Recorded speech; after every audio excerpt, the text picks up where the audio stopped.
शेवटी महाराष्ट्रातील जनतेला जे वाटलं होतं तेच झालं. ज्या लोकांना उद्धव साहेबांनी मोठ मान दिला होतं, ज्या लोकांना उद्धव साहेबांनी घरी बोलवून मंत्रिपद दिलेलं होतं, ते लोक फुटले. आणि मग काय, त्यांचे कार्यकर्ते मात्र नाराज. आणि मातोश्रीवर एकच जल्लोष, एकच मोठा पक्षप्रवेश. होय, या क्षणाची संपूर्ण राजकीय वर्तुळातली सर्वात मोठी आणि महत्त्वाची बातमी येत आहे. अखेर ठाकरे गटाचा मोठा विजय झालाच. काही दिवसापूर्वीच प्रहार पक्षाचे बच्चू कडू यांनी आपला प्रहार हा संपूर्ण पक्षच शिंदेंच्या शिवसेनेमध्ये विलीन केलेला होता. आणि त्यानंतर प्रहारचे जे जुने कार्यकर्ते होते त्या सगळ्यांचा एकच राग बघायला दिसला. सगळे बच्चू कडूंवर नाराज झालेले होते. बच्चू कडूंनी कोणालाही विश्वासात घेतलं नाही, कोणाशीही चर्चा केली नाही आणि डायरेक्ट त्यांनी शिंदेसाहेबांच्या शिवसेनेमध्ये संपूर्ण प्रहार पक्ष विलीन केला. त्यामुळे सामान्य कार्यकर्त्याचं मात्र मरण झालं, असं प्रहारचे जुने कार्यकर्ते म्हणत होते. पण शेवटी जे नव्हतं व्हायचं ते झालं आणि बच्चू कडूंसह भाजप शिंदे गटाला बसला सर्वात मोठा धक्का. हा धक्का असा होता की हजारो गाड्यांचा ताफा सज्ज झालेला होता मुंबईच्या दिशेने. मी मातोश्रीवर एकच जल्लोष दिसला, एकच मोठा पक्षप्रवेश. उद्धव साहेबांनी, संजय राऊत यांच्यासह सर्व ठाकरे गटाचे कार्यकर्ते सर्वांनी मोठा आनंद उत्सव साजरी केला. नुसताच आनंद नाही तर काही आमदार सुद्धा आता मातोश्रीच्या दिशेने येणार आहेत. नेमकं हे सर्व आमदार कोण आहेत, कोणत्या पक्षाचे आहेत, भाजप शिंदे गटाला अजून कोणता मोठा धक्का बसणार आहेत, ते सर्व आपण तुम्हाला याच व्हिडिओ पुढे सांगणार आहेत. जे आमदार आता लवकरच ठाकरे गटामध्ये प्रवेश करणार त्याची यादीच आपल्या हाती लागली आहे. या सर्वांनी आता उद्धव साहेबांच्या नेतृत्वाखाली एकजुटीने काम करण्याचं ठरवलेले आहेत आणि त्यामुळेच पुन्हा मोठा जल्लोष होणार आणि ठाकरे गटाचा सर्वात मोठा विजय होणार.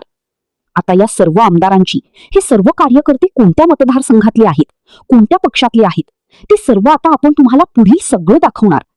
नुसताच दाखवणार नाही तर यांची यादीच वाचून दाखवणार.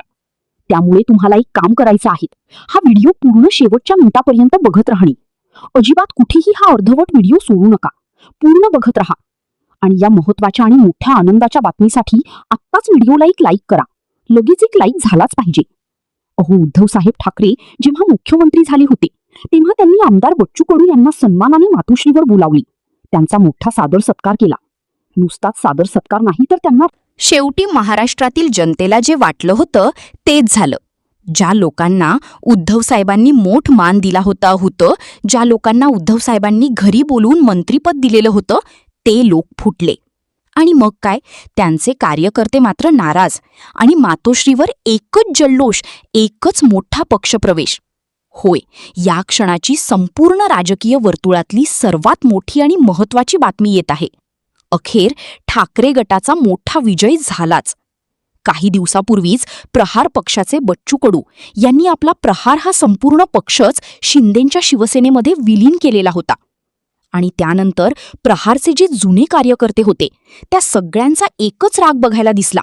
सगळे बच्चू कडूंवर नाराज झालेले होते. बच्चू कडूंनी कोणालाही विश्वासात घेतलं नाही, कोणाशीही चर्चा केली नाही आणि डायरेक्ट त्यांनी शिंदेसाहेबांच्या शिवसेनेमध्ये संपूर्ण प्रहार पक्ष विलीन केला. त्यामुळे सामान्य कार्यकर्त्याचं मात्र मरण झालं, असं प्रहारचे जुने कार्यकर्ते म्हणत होते.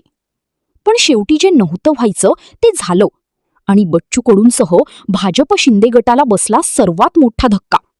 हा धक्का असा होता की हजारो गाड्यांचा ताफा सज्ज झालेला होता मुंबईच्या दिशेने.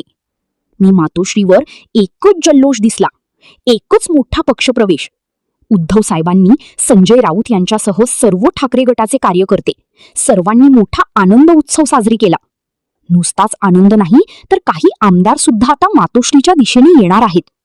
नेमकं हे सर्व आमदार कोण आहेत, कोणत्या पक्षाचे आहेत, भाजप शिंदे गटाला अजून कोणता मोठा धक्का बसणार आहेत, ते सर्व आपण तुम्हाला याच व्हिडिओ पुढे सांगणार आहेत. जे आमदार आता लवकरच ठाकरे गटामध्ये प्रवेश करणार त्याची यादीच आपल्या हाती लागली आहे. या सर्वांनी आता उद्धव साहेबांच्या नेतृत्वाखाली एकजुटीने काम करण्याचं ठरवलेले आहेत आणि त्यामुळेच पुन्हा मोठा जल्लोष होणार आणि ठाकरे गटाचा सर्वात मोठा विजय होणार. आता या सर्व आमदारांची, हे सर्व कार्यकर्ते कोणत्या मतदारसंघातले आहेत, कोणत्या पक्षातले आहेत, ते सर्व आता आपण तुम्हाला पुढील सगळं दाखवणार. नुसताच दाखवणार नाही तर यांची यादीच वाचून दाखवणार. त्यामुळे तुम्हाला एक काम करायचं आहे, हा व्हिडिओ पूर्ण शेवटच्या मिनिटापर्यंत बघत राहणे. अजिबात कुठेही हा अर्धवट व्हिडिओ सोडू नका. पूर्ण बघत राहा. आणि या महत्वाच्या आणि मोठ्या आनंदाच्या बातमीसाठी आत्ताच व्हिडिओला एक लाईक करा. लगेच एक लाईक झालाच पाहिजे. अहो, उद्धव साहेब ठाकरे जेव्हा मुख्यमंत्री झाले होते तेव्हा त्यांनी आमदार बच्चू कडू यांना सन्मानाने मातोश्रीवर बोलावली. त्यांचा मोठा सादर सत्कार केला. नुसताच सादर सत्कार नाही तर त्यांच्या वक्तव्यानं महाराष्ट्रामध्ये एक मेसेज गेला की ते असं म्हटले की घरी बोलावून मंत्री केलंय. म्हणजे याचा अर्थ की उद्धव ठाकरेंना मंत्रिपद जे आहे ते बच्चू कडूंना मंत्रिपद जे आहे ते उद्धव ठाकरेंमुळे. लोक एवढे मूर्ख नाही आहे. पहिले मुख्यमंत्री बनते का राजा मंत्री बनतं? पहिले आम्ही त्यांना त्यांच्या घरी जाऊन ते एकनाथ शिंदे साहेबांनी पुढाकार घेतला. आम्ही त्यांच्यामुळं त्यांच्या घरी गेलो, मातोश्रीवर गेलो. बापरे, 8-8 एक महिना आम्ही बाहेर होतो त्यांच्यासाठी, मुख्यमंत्री व्हासाठी. हे सांगत नाही ते. तेव्हा तर आम्हाला किती बोलावणे होते बाकीचे, देवेंद्रजीचं असेल, सगळ्यांकडून बोलावणे असताना आम्ही नाही बा उद्धव साहेब मुख्यमंत्री होत आहे, आम्ही मजबूत राहिलो. ते सांगायच्या ऐवजी तुम्ही आमचेच वाबळे काढायला निघाले. म्हणजे तुम्हाला सगळीकडून वापर होते तरी सुद्धा बच्चू कडू उद्धव ठाकरेंसोबत राहिले. बरोबर होत्याच ना. तुम्ही सांगा, ती परिस्थितीच तशी होती ना. एक आमदार महत्वाचा होता ना सगळ्या पार्टीला. आता तुम्ही उद्धव ठाकरेंनी जी टीका केली, कधी उद्धव ठाकरेंना विचारणार का तुम्ही? मी तुमच्या माध्यमातूनच विचारतो ना, का पहिले मुख्यमंत्री बनतात का मंत्री बनते? मग पहिले मंत्री बनत असेल तर तुमचं म्हणणं बरोबर आहे, पहिले मुख्यमंत्री बनत असेल तर आमचं म्हणणं बरोबर आहे. आम्ही तुम्हाला घरी येऊन पाठिंबा दिला हे सांगायला विसरू नये. नाही, मग मात्र आता बच्चू कडू शिवसेनेतनं विधान परिषदेवरती आम्हाला पाहायला मिळतात. बच्चू कडू हे शिवसेनेच्या अधिकृत धनुष्यबाणाच्या माध्यमातून विधान परिषदेवरती गेले. त्याचा कुठं राग आहे का मग उद्धव ठाकरेंच्या मनामध्ये? तुम्ही शिवसेनेच्या माध्यमातून मनामध्ये काय चालू आहे, कसं चालू आहे, मी काय सांगू शकतोय.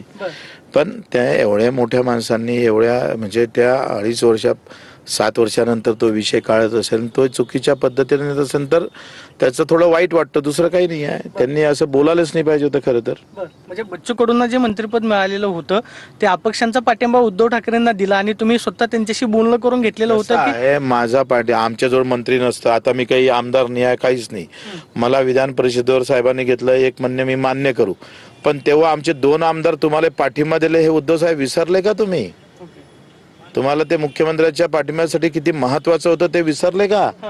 मग तुम्ही दिल्यापेक्षा आम्ही तुम्हाला काही दिलं नाही असं म्हणणं आहे का त्यांचं? असं म्हटलं की लोभामुळे गेलेत, म्हणजे जे एकनाथ शिंदेसोबत गेलेले आहेत ते सगळं लोभामुळे गेलेले. मग तुम्ही सगळी विचारधारा सोडून मुख्यमंत्री झाले, तो कोणता लोभ नव्हता का?